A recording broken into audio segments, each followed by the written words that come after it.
pertanian cabai di India menghadapi ancaman baru. Laporan pertama mengungkap jamur Fusarium proliferatum sebagai penyebab hawar daun di Assam. Wabah ini menyerang varietas Pusa Sadabahar di distrik Dhubri, Assam, mengkhawatirkan petani lokal. Kenali cirinya, lesi coklat kecil di tepi daun yang meluas, menyatu, dan akhirnya membuat daun layu dan mati. Jumlahnya mengkhawatirkan, sekitar 40% daun di lahan seluas 1,47 hektar ditemukan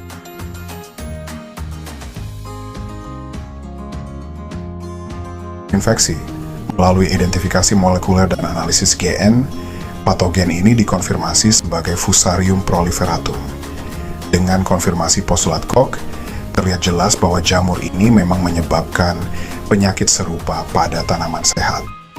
Karakteristik spora yang hialin dan melengkung menjadi ciri khas penting untuk identifikasi mikroskopisnya. Ini adalah catatan pertama di India. Penemuan ini menjadi peringatan penting untuk pemantauan dan pengendalian penyakit cabai. Coba deh bayangin sebuah misteri, tapi tempat kejadian perkaranya itu dapur kita sendiri, dan korbannya bumbu yang bikin makanan favorit kita jadi pedas. Nah, kali ini kita bakal menyelami sebuah kisah detektif ilmiah yang nyata buat memecahkan kasus penyakit misterius yang menyerang tanaman cabai. Semuanya berawal dari sini, dari petunjuk visual yang muncul di ladang-ladang cabai di Assam, India. Lihat deh daun-daun ini. Bercak-bercak coklat yang aneh dan warna kuning yang gak sehat ini jadi tanda-tanda pertama kalau ada sesuatu yang gak beres. Inilah tempat kejadian perkara kita. Dan korbannya?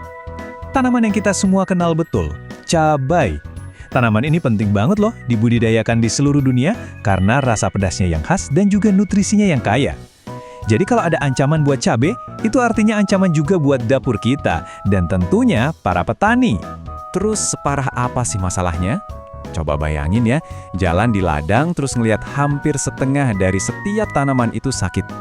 Angka ini 35-40%, itu artinya ini bukan masalah sepele, ini krisis pertanian yang lagi terjadi. Oke, jadi cerita kita ini dimulai di distrik Dhubri, Assam pada Februari 2024. Waktu para ilmuwan menemukan gejala-gejala yang mengkhawatirkan ini, mereka tahu harus gerak cepat. Sebuah investigasi ilmiah pun langsung dimulai buat mengungkap siapa pelaku di balik wabah ini. Jadi gimana caranya? Para ilmuwan ini melacak pelaku yang super kecil yang nggak kasat mata. Ya, ini semua soal mengikuti jejak bukti secara metodis, mulai dari tanaman yang sakit di lapangan sampai ke analisis forensik yang teliti di dalam laboratorium. Mereka pakai metode 4 langkah yang jelas, mirip banget kayak cara kerja detektif. Pertama, amati tempat kejadian perkara. Kedua, isolasi barang buktinya. Ketiga, buat profil tersangkanya.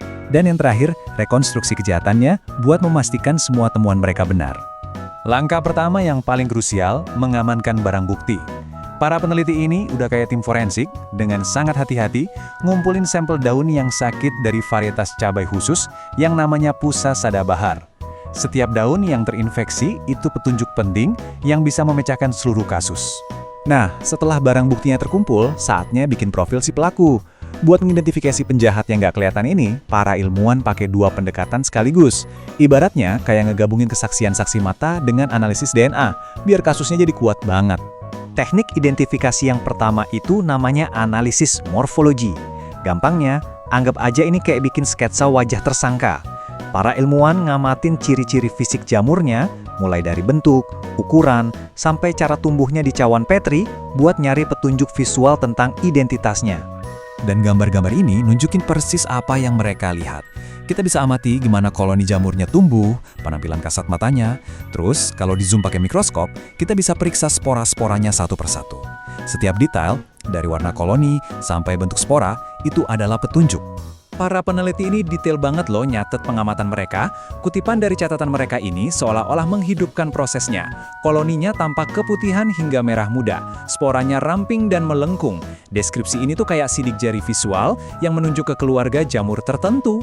Tapi, buat bener-bener yakin 100%, mereka beralih ke analisis molekuler. Ini pada dasarnya adalah forensik DNA buat mikroba. Dengan mengurutkan kode genetik jamur yang unik, mereka bisa dapat identifikasi yang super akurat. Dan inilah dia momen ahanya. Anggap aja pohon filogenetik ini kayak tes silsilah keluarga buat jamur. Sampel mereka yang dikasih kode strain JK2 ternyata ada di cabang yang sama persis dengan strain Fusarium proliferatum yang udah dikenal. Ini bukti DNA yang nggak bisa dibantah, cocok secara genetik. Dan dengan itu, mereka berhasil mengungkap identitasnya. Pelaku yang menyebabkan penyakit hawar daun misterius itu adalah jamur yang dikenal sebagai Fusarium proliferatum. Ini terobosan besar banget dalam kasus ini. Tapi tunggu dulu, dalam dunia sains, cuma mengidentifikasi tersangka aja itu belum cukup. Anda harus bisa membuktikan, tanpa keraguan sedikit pun, kalau dialah pelakunya. Jadi, para ilmuwan kita harus melakukan satu tes terakhir untuk benar-benar menutup kasus ini. Jadi, pertanyaannya sekarang, gimana mereka bisa 100% yakin kalau jamur inilah penyebabnya? Dan bukan cuma organisme lain yang kebetulan numpang di daun yang emang udah sakit? Jawabannya ada pada sebuah prinsip ilmiah yang udah berumur seabad. Namanya postulat Koch. Anggap aja ini kayak daftar periksa utama buat ngebuktiin sebuah kejahatan di dunia mikroba. Ini standar emasnya, serangkaian aturan 4 langkah yang dipakai buat ngebuktiin kalau mikroba tertentu memang menyebabkan penyakit tertentu. Eksperimennya dirancang dengan cerdas dan simpel. Jadi, para ilmuwan ngambil tanaman cabai yang sehat, terus sengaja diinveksiin sama tersangka utama mereka, si Fusarium proliferatum. Nah, tanaman sehat lainnya yang jadi kelompok kontrol, dibiarin gak diapa-apain buat mastiin kalau hasil apapun itu murni disebabkan oleh si jamur, bukan faktor lain. Dan hasilnya, wah, dramatis banget. Tanaman kontrolnya tetap sehat dan subur. Tapi tanaman yang sengaja diinfeksi jamur mulai nunjukin gejala hawar daun yang persis sama seperti yang mereka lihat di lapangan. Mereka berhasil merekonstruksi kejahatannya di laboratorium.